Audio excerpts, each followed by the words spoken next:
At mukhang hindi naman nila ibaburst dito si Chakno. Maliban na lang kung nagkamali ako dun. Sabi nila change target si Chakno lang pala pero hindi successful dito Minana Evos. Antori makakabangga. Sino magiging target Ayun, na oh! ngayon? Shoot na naman para dito kay Chakno at makakakuha pa ng kill against Coil. Si Perxiva kamuntikan na rin successful na naman ang barangay.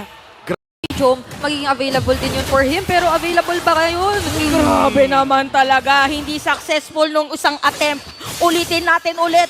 Kaya naman this time successful na mga players si Sumpak ay sasama na rin. At mukhang ipupush pa nga nila ang mid. Chakno nakahuli ng isa. Pero mukhang hindi Torre ang gusto nila dahil inuna nila si Haze.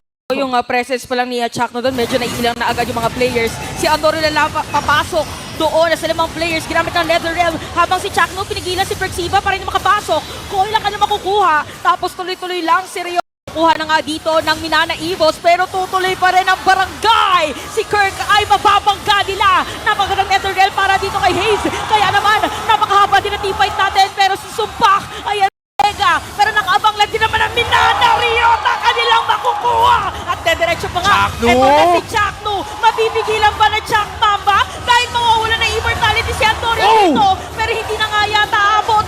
Dahil mag-isa na lang Jomis siya. alive! Habang Jomis nandito alive! mga players. Pero magkilig at nakakakilig talaga dahil man-defensahan pa.